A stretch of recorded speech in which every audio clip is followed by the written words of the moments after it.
and then the second and the third and so on. But it's not always that a Khalif is elected, is it? Yes, if it has become a sort of sovereignty, and if a political head of a Muslim state is also called a Caliph, then he is not always elected. Most often than not, his progeny inherits that office. So that is a Caliph in only similar sounds. The same word is misapplied, in fact. Yeah, okay, I see. You might know that in this part of the world there's, in general, many people fear Islam. Yes. They see it as a threat to our way of life, our culture.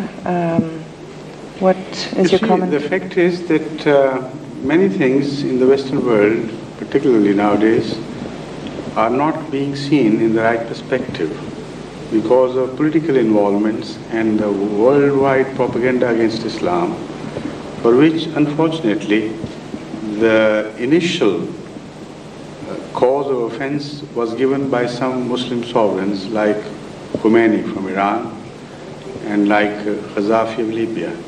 I don't say that they offended the world, the West, politically, but because they tried to implicate Islam in their political moves, so Islam was in fact misrepresented because of their behavior. What does the Ahmadi Muslims stand for? If it's not, well, you know, we get the most of our informations about Islam from, for instance, Iran. So what does you stand for? You see, I, as head of the Ahmadi community, can assure you positively that according to our study of Islam, Islam does not in any way advocate taking of law into one's own hands. Islam does not advocate use of force in religion or religious ideas. Islam does not advocate terrorism and all such nonsense. Islam is a very widely misunderstood religion today. While Islam is magnanimous in its approach to other religions, it's a religion of peace. The very name Islam is peace. So all that Islam teaches is a good, is a better and improved relationship between man and man, regardless of his religion, color, or creed. So who's to blame for the misunderstandings? I think partly the blame is on some Muslim leaders and partly on the Western propaganda media and some political involvements of the recent times.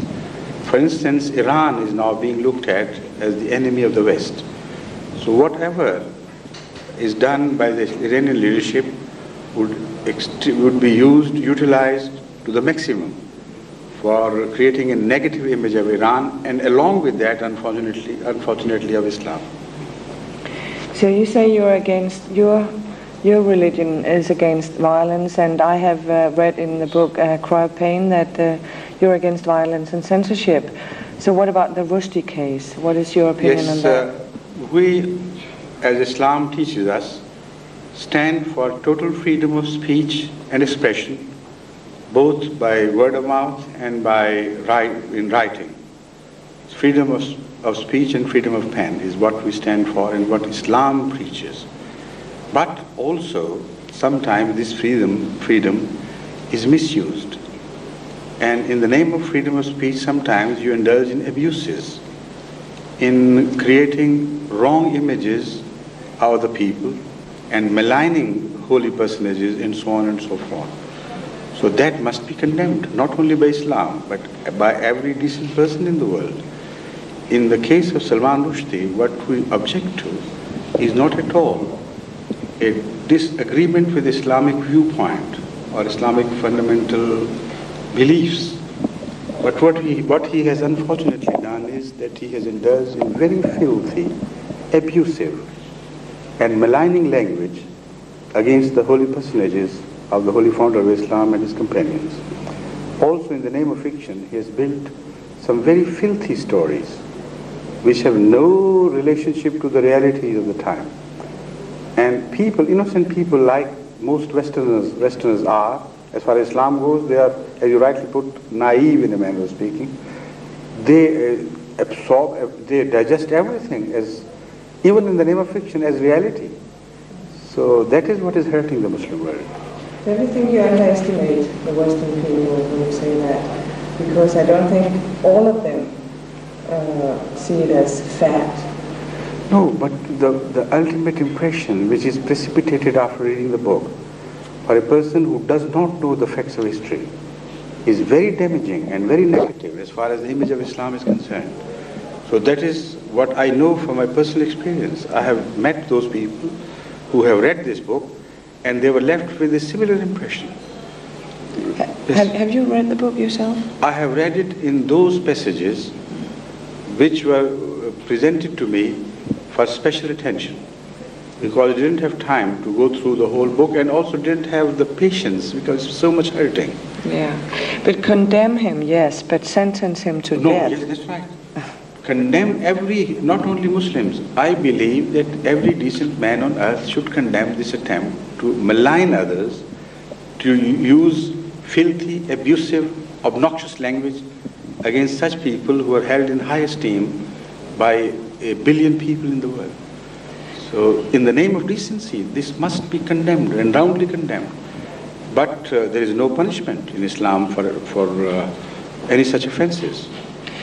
And I understand you also condemn the language used in Iran, for instance, kill the Americans. Of course, of course. We stand for justice and fair play. Yeah. This is what Islam has taught us. So even if a friend makes a mistake, we must censure him as well. How come all the Muslims haven't discovered that yet? Some of them have, but their voice is not carried on to you. Like I'm traveling and making contacts widely in the world, most of the Muslim leaders are not doing it. They should have done it. I know the majority of Muslims do not agree with Khomeini's edict against Salman Rushdie that he has forfeited his right to live. But they have no voice. I see. Could you tell me what is it you fear the most in this world? What I fear? Yeah, the most. What I fear is intolerance. That is the greatest calamity that could have befallen man and has befallen man in many ways, sometimes overtly and sometimes covertly. For instance, non-tolerance of the other's views is also witnessed in the Western media of propaganda. They choose and pick only those things which they want to propagate. And in fact, they disarm the other side by not giving the other side proper space and enough time in their media to speak their language. So intolerance has many guises, many ways of expression. So man today is very intolerant, I think, unfortunately. And what